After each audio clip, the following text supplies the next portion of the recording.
tener vida en sí mismo quiere decir que en un momento no lo tenía, ¿sí? Sea en la eternidad, como ustedes sostienen, sea ya en su día de hombre, le fue dado, punto. Al Padre nadie le da nada. Entonces, eso ya tira por tierra de que hay una coigualdad entre el Hijo y el Padre en la eternidad, porque al Hijo se le fue dado el tener vida eterna, pero o tener vida en sí mismo, perdón. Esto ocurre obviamente en sus días como hombre.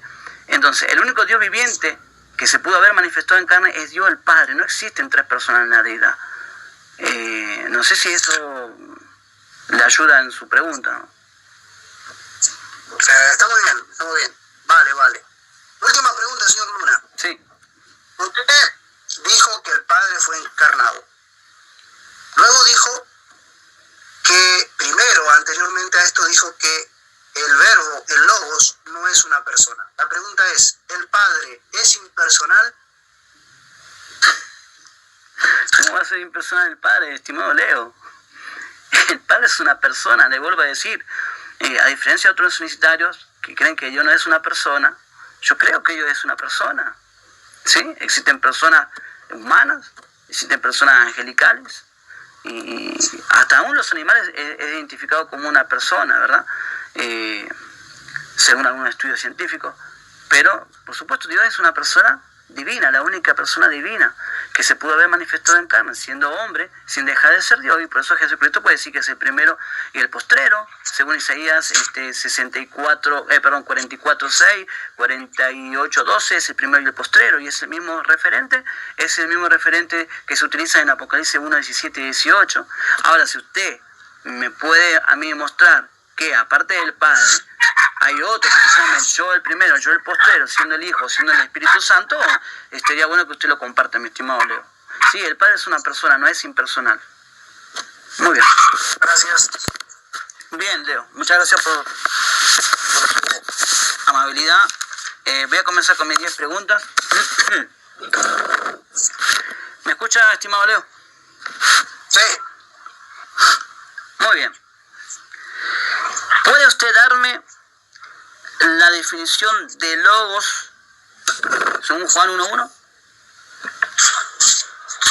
La definición de logos. Sí. Claro. Vamos a ir concretamente, ¿no? Por ejemplo, logos aquí en San Juan 1:1, en el sentido de definición, aguardemos un segundo.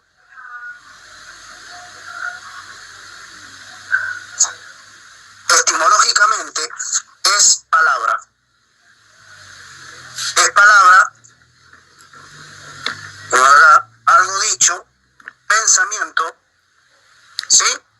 También razonamiento, motivo, extensión, cálculo, ¿sí? Noticia, palabra, plática, pleito, bueno, ¿cuántas cosas podemos relacionar? Asunto, decir algo, ¿sí? Frase, hablar, mensaje o hecho. Ese es etimológicamente verbo. Ahora, si usted me pregunta en qué situación está siendo usado, yo le puedo decir que está siendo usado como nombre y no como algo inanimado.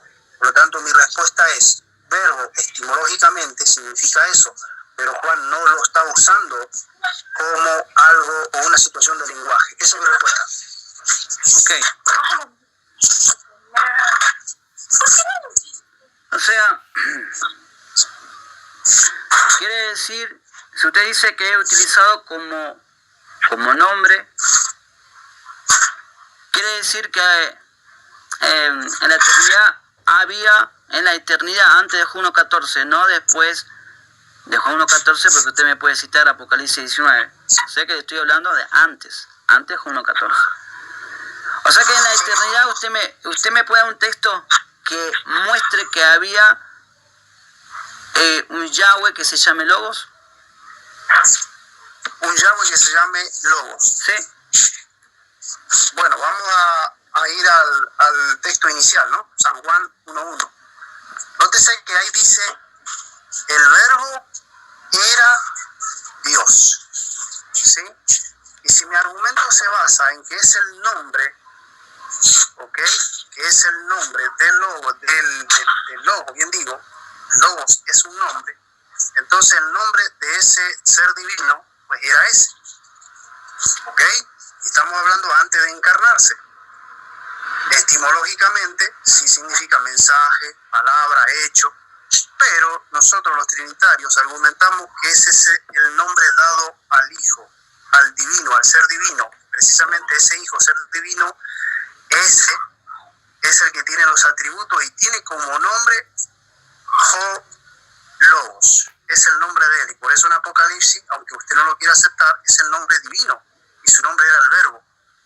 ¿Ok? Ahora usted da como que lo separa después de la encarnación, antes. Bueno, pues eso no tiene nada que ver. El nombre de él siempre fue el Verbo de Dios. Juan allá no dice que lo obtuvo después de encarnarse o antes. No, él dice que era. O sea que siempre lo fue. Esa es mi respuesta. Ok, gracias.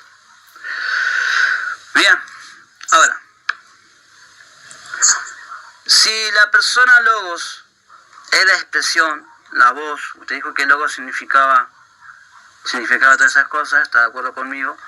La voz, la palabra, el pensar de Dios. ¿Esto hace que tanto el Padre y el Hijo tengan la misma mente? ¿O cada uno tiene su propia mente para tener su propio logos?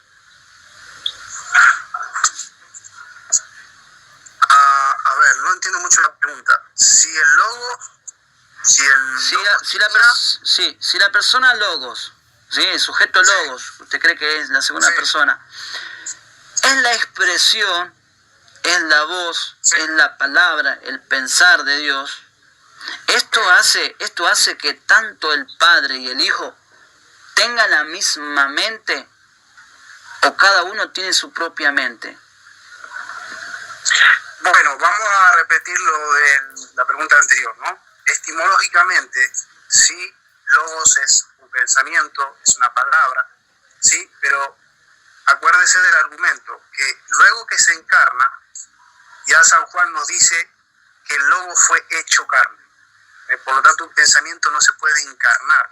Entonces, era una persona. Ahora, logos es el nombre de él, para enfatizar Juan que toda la palabra de Dios fue cumplida en su Hijo. Ahora, con respecto a la pregunta,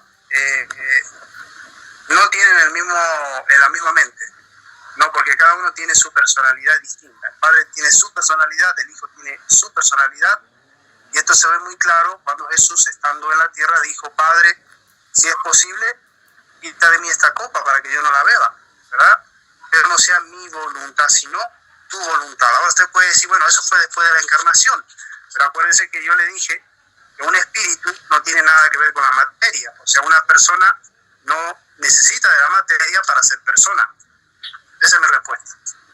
Gracias, Leo. Bien, voy por mi cuarta pregunta. Espera que anote acá. Tres mentes.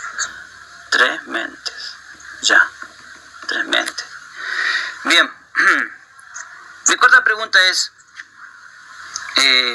¿está de acuerdo conmigo que en la segunda cláusula teón, que está en caso acusativo, sea referente al Padre? ¿Sí o no? Argumente. La segunda cláusula, el Verbo estaba con Dios, ¿verdad? No es la persona del Padre. No es la persona del Padre, porque si usted hace exégesis, ¿sí? Si usted hace exégesis, dice, en el principio era el Logos, ¿sí? Ahí no dice en el principio era el Padre, ¿sí? Vamos a empezar por ahí. Ahí no dice Juan, en el principio era el Padre, no, dice en el principio era el Verbo, el Logos, ¿ok? Después en la segunda cláusula dice, y el Logos era el Dios. El Logos estaba con el Dios. Obviamente, si vamos a una lógica basada en esa interpretación, el Padre no pudo haber estado con el Padre. Aparte, Jesucristo, después de la encarnación, dice, Padre, glorifícame con aquella gloria que tuve al lado tuyo. Y hay dos personas involucradas en esa oración. Por lo tanto, si hacemos exégesis y contexto y hermenéutica, ¿sí? podemos decir que el que estaba con el Dios Padre no era el Dios Padre, era otro ser divino, sí, era divino, pero no era la misma persona del Padre, porque usted no puede estar siendo su voz, usted no puede estar con su voz y aparte tener una relación con su voz, porque la voz es algo inanimado. Esa es mi respuesta. Bueno, gracias. Entonces anoto que es el Padre. Ok, ¿estamos de acuerdo? Porque esa era mi pregunta. Si está de acuerdo conmigo que en la segunda cláusula teón, que está en caso acusativo, sea referente al Padre. Usted entonces me acaba de decir que era el Padre. Ese teón es el Padre, ¿verdad? Eso, ¿verdad? Es así. Yo para definirme, porque eso es lo que... ¿Eh? Claro, el Logos estaba con el Padre, exactamente. Ya, listo, muy bien. Gracias. Entonces, tomando su palabra literal, me dijo que ese Dios es el Padre y que el verbo, por denotación, ustedes creen que es el Hijo. Pregunto, si Juan evoca el arjé, la eternidad, ¿por qué no aparece la tercera persona en las tres cláusulas de Juan 1:1? Para que esté la Trinidad. Bien, vamos a responder. Primeramente, hay que tener en cuenta que a veces, como suele pasar, ¿verdad?, no aparece implícitamente el Espíritu Santo en muchos textos, no solamente aquí en Juan. Por ejemplo, en San Juan 10:30, Jesucristo dice, yo y el Padre uno somos, y allí no aparece la tercera persona. ¿Ok? Por ejemplo, en 1 Corintios también dice, para nosotros, sin embargo, solo hay un Dios, el Padre, y ahí no aparece ni la persona del Hijo ni la persona del Espíritu Santo, ¿no? Explícitamente. Pero no por esto nosotros vamos a argumentar con un solo texto bíblico de que solo existe la persona del Padre y la persona del Hijo, porque en otros tantos textos sí vemos a otra persona distinta, ¿sí?, por identidad al Padre y al Hijo, llamada el Espíritu Santo. Aunque aquí en San Juan no esté explícitamente la persona o la tercera persona de la divinidad, no significa que no haya existido, porque precisamente Jesucristo dice en muchos de sus pasajes que Él debería irse, porque si Él no se fuera, ¿sí?, a los cielos, obviamente, no podría venir el Consolador, ¿sí? Y el Consolador es una persona distinta al Padre. Tiempo. Que es enviado. ¿Sí? Tiempo. Esa es mi respuesta, Luz. Esa es mi respuesta. No está explícitamente. Gracias. Le di como 4 minutos. Bien. Vamos por la sexta pregunta. Sexta, ¿sí? Sí. Ok. Entendiendo que ustedes creen que el verbo es el Logos, la segunda persona, y que en Juan 1:14 el Logos fue hecho carne, pregunto, si el Hijo es todopoderoso como con el Padre, ¿por qué necesitó de ser que otro lo haga carne y no él mismo se hizo carne? ¿O él mismo se hizo carne? Bien, vamos a responder. A ver, vamos a hacer rápidamente esto, ¿no? Jesús en realidad no necesitó de que el Espíritu Santo le ayudara. No se trata de una ayuda, se trata de una unidad, de un trabajo en equipo. ¿Ok? O sea que Dios Padre envía a Jesucristo, ¿verdad? Y el Espíritu Santo participa haciendo el engendramiento. O sea, ¿qué quiere decir haciendo el engendramiento? Haciendo el milagro que ese Espíritu eterno llamado el Verbo pudiera tomar vida en la mujer, en el vientre de la mujer, ¿sí? No es que el Espíritu Santo le haya ayudado al Hijo, simplemente el Espíritu Santo participa, ¿sí?, de la redención del hombre, participa haciendo el milagro, no la ayuda. Dios no necesita ayuda de otra persona en Dios, no. Dios lo puede hacer todo. Jesucristo dijo, todo Padre para ti es posible. No necesita ayuda. Esa es mi respuesta. Pero mi pregunta era si lo hizo carne el Padre o si hizo carne él mismo. Eso es lo que yo quería saber, Leo. Todavía tiene minuto, tiene 40 segundos. Si el Padre le hizo carne. Sí, o él mismo se hizo carne. Bueno, las escrituras se nos dice que el Padre le preparó un cuerpo, ¿verdad? Podemos decir en ese caso que como pareciera que el Padre le había preparado un cuerpo a Jesucristo, pero precisamente dice que el Verbo fue el que se encarnó, ¿sí? El Verbo se encarnó. Obviamente el Padre manda al Espíritu Santo y es el que hace el milagro. El Padre no le hizo carne a Jesús. Esa es mi respuesta. A ver, entonces voy a anotar. El Padre no lo hizo carne, pero le preparó un cuerpo. No lo hizo carne, pero le preparó un cuerpo. Le preparó cuerpo. Ah, ok. Entendiendo, entonces voy para mi séptima pregunta. Entendiendo entonces que el Padre no lo hizo carne, pero le preparó un cuerpo a ese espíritu eterno, según su palabra. Usted dijo que el Hijo es un espíritu eterno. ¿Ese espíritu eterno se metió en un cuerpo entonces? ¿Preparado por el Padre? Bueno, vamos a responder. Cuando la Biblia nos dice que el Padre le prepara un cuerpo, ¿sí? Está hablando obviamente de un cuerpo físico, porque el Padre no lo pudo haber preparado un cuerpo espiritual, porque ya Jesús tenía el cuerpo espiritual y precisamente ese es el hombre espiritual o el segundo Adán que vino del cielo. ¿Sí? Ahora, no quiere decir esto que el Padre fue el que engendró, porque nótese ustedes que el Espíritu Santo es el que engendra, no es el Padre. El Padre de alguna forma da la orden, ¿sí? Pero ¿por qué dice le preparó? Es como que yo diga, a ver, yo te preparo la comida, ¿sí? Tú ven y come. Una cosa así, ¿verdad? La comida lo preparé yo, sí. ¿Ok? Pero el que está comiendo la comida no es ni la comida ni el que lo prepara. ¿Ok? Por lo tanto, es algo, ¿cómo podemos decirlo? Algo espiritual. ¿Sí?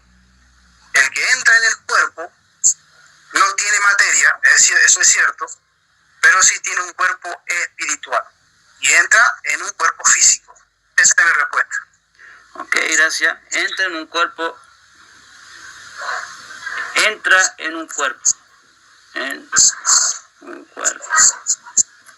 Gracias, estimado Leo. Voy por mi octava pregunta.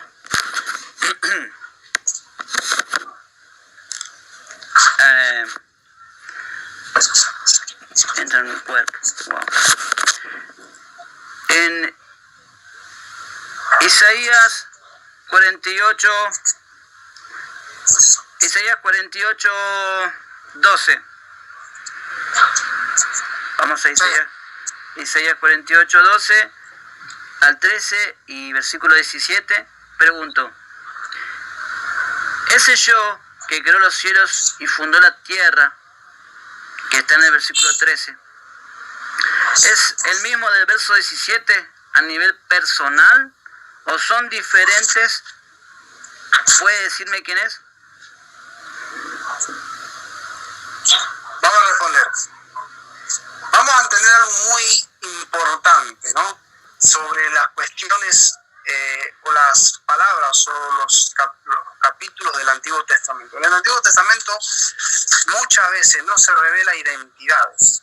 Por ejemplo, yo, él, simplemente son pronombres personales del Dios, no ni del Padre, ni del Hijo, ni del Espíritu Santo. No aparecen las personas implícitas, ¿sí? en el Antiguo Testamento, obviamente porque no había sido revelado la divinidad ni a los profetas, ni a Moisés, ni a ninguno de ellos. La divinidad vino siendo revelada a partir de Jesucristo. Entonces, por más que aparezca él, yo, tú, el Dios, yo, allí no podemos certificar que sea ni el Padre, ni el Espíritu, ni el Hijo. Pueden ser cualquiera de ellos. Esa es mi respuesta. Pueden ser los tres. Bueno, pueden ser los tres. Pueden Sí. ser los tres, pero no hay algo explícito. No hay algo explícito como identidad. Sí como el Dios, no como identidad. Como identidad, o sea, a nivel personal no, ok. Como identidad, Sí. no, identidad, pero sí a nivel Dios, ok. Entonces le pregunto, si ese yo, porque ahí dice, óyeme Jacob y tú Israel, mi llamado, yo mismo, yo el primero, yo también el postrero, dice, mi mano fundó también la tierra y mi mano derecha midió los cielos con el palmo, al llamarlos yo comparecieron juntamente. Y en el versículo 17 dice, así dice Yahweh tu Redentor, el Santo de Israel, yo soy Yahweh tu Dios que te enseña para provecho, que te conoce por el camino en que debes andar. Usted dice que ahí no se explicita quién es a nivel persona, quién es el que está hablando, sino que a nivel sustancia, a nivel Dios. O sea, a nivel Dios, usted me dice que es un yo, ok. Entonces, si es a nivel sustancia, le pregunto, ¿puede darme un texto en donde una sustancia divina, la cual es abstracta e impersonal, tenga o presuma de un yo? Porque una sustancia es abstracta, una naturaleza es abstracta. Usted me dice que es un Dios, pero a nivel sustancia, entonces, o a nivel naturaleza divina, déme un texto en donde una sustancia divina, la cual es abstracta e impersonal, tenga o presuma de un yo. Vamos a responder. Mire lo que le voy a decir. Sí. Nosotros los trinitarios decimos y creemos que Dios es persona. ¿Sí? Vamos primeramente por eso. Ahora, ¿por qué en el Antiguo Testamento muchas veces aparece como pronombre personal yo? ¿Sí? Hablando de la divinidad o hablando de Dios. Y yo le dije recién, pueden ser cualquiera de las tres personas. No especifiqué si es el Padre, si es el Hijo, si es el Espíritu Santo. Nunca dije que no tuviera personalidad. ¿Tiene personalidad ese yo? Claro que sí. Pero no dije que no tiene una identidad clara. ¿Ok? Porque si yo digo que es el Padre, entonces estaría diciendo que el Hijo no fue Dios ni que el Espíritu Santo fuera Dios. Porque solamente le atribuiría, sí, solo al Padre como creador, como Dios de los hebreos, y la doctrina trinitaria no predica eso. La doctrina trinitaria precisamente no es unicitaria. Nosotros creemos en tres personas en Dios. Mi respuesta es que sí, ese Dios es personal, tiene personalidad, pero obviamente no tiene una identidad clara. Esa es mi respuesta. Claro, pero yo no le pregunté si tiene una identidad, si tiene una personalidad. Yo le pregunté, amigo Leo, usted me dijo que a nivel sustancia, a nivel Dios, que es un yo. Usted no especificó persona, a nivel personal no me puedo decir si es el Padre, el Hijo, el Espíritu Santo el que habla ahí. Usted me dijo que es a nivel divino, a nivel Dios, a nivel sustancia. Entonces, a nivel ser divino. Entonces, le pregunto, ¿me puede dar un texto en donde una sustancia divina, porque las sustancias son impersonales, amigo Leo, usted debe saber eso como teólogo, una sustancia es abstracta y es impersonal. Y usted dice que a nivel sustancia, Dios tiene un yo. O sea, a nivel sustancia. ¿Me puede dar un texto? Pues, le estoy volviendo a hacer la misma pregunta porque necesito que usted me responda. O sea, o sí o no, o si no yo la tacho y listo, sigo con otra. ¿Puede darme un texto en donde una sustancia divina, la cual es abstracta e impersonal, tenga o presuma de un yo? Vamos a responder. Mire lo que dije yo. Yo dije, Dios es persona. ¿Sí? No dije que Dios sea una sustancia. Yo no dije eso. Usted puso eso en mi boca. No dije eso. Yo no dije Dios es sustancia. Ahora, nótese dos cosas. Por un lado, Zeus, Elohim. Por otro lado, la naturaleza de ese Elohim. O sea, lo que podemos decir, el pleroma, o podemos decir la divinidad. ¿Sí? Así como dice en Colosenses, en Jesús habita corporalmente toda la plenitud del pleroma, o sea, toda la divinidad. La divinidad no es persona. La divinidad es una esencia, una naturaleza, ¿sí? Yo le dije, Dios en el Antiguo Testamento es persona. usted está confundiéndose diciendo como que yo digo que Dios y sustancia es lo mismo. No, no, no. Dios es una cosa, su naturaleza es otra. Esa es mi respuesta. Bueno, entonces si ese yo pertenece a Dios que es persona, ¿ese yo es tripartito? No. A ver, ¿qué pregunta sería, Luna? La novena, creo. A ver. Si Dios... Sí. A ver, no entender la pregunta. Si Dios es persona. Sí, ese yo, según los textos que le cité de Isaías 48, 12, 13, 17, si ese yo corresponde a Dios que es persona, le pregunto entonces, ya que usted dijo que ahora no es a nivel Dios, a nivel sustancia, no me pudo decir qué persona era. Entonces le hago esta pregunta.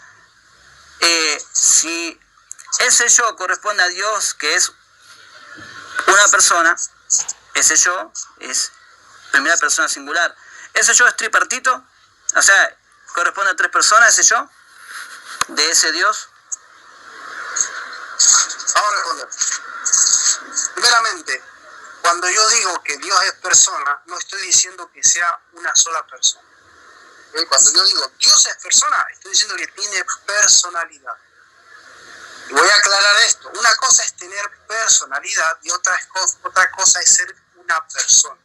Ser una persona podemos decir que es ser un sujeto. Tener personalidad lo tienen todas las personas. Todas las personas del mundo tienen personalidad. Quiere decir esto, que tienen actitudes, que pueden pensar, que algunos son más, más humildes, otros son, cuántas cosas podemos decir, ¿no? Pero cuando yo digo Dios es persona, no estoy diciendo que Dios sea un solo sujeto. Ojo con eso. Dije Dios es persona porque tiene personalidad. Dios no es impersonal. Dios tiene actitudes que lo identifican como un ser personal. Pero no quiere decir que sea un sujeto. Ojo. Después usted dijo tripartito.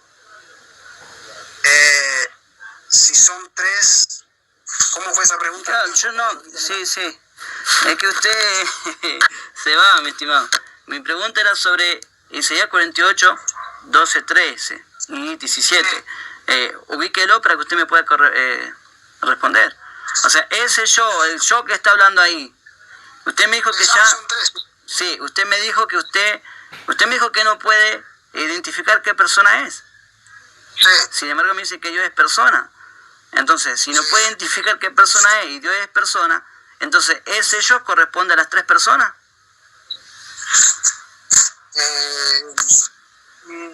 No exactamente eso. Yo le dije que Dios es persona, no le dije que es una persona. Ok, vamos, ya le expliqué esto. Todas las personas tienen personalidad, pero no todas las personas son la misma persona. Cada uno es un sujeto distinto. Ahora, ahí cuando habla ese yo, el nombre personal, sí, podemos decir que es una de las personas de la divinidad, o sea, una de las personas que están en la divinidad. Una de ellas es, quizás, para mí es el Hijo de Dios quien habla allí, representando al Padre y al Hijo. Pero recuerden ustedes que Jesús dijo que Él está en el Padre y el Padre está en Él. O sea, están unidos en un solo propósito, en una sola esencia, y por lo tanto los tres pueden tener, ¿sí? ¿Cómo sería esto? A ver, ahí le voy a poner la palabra.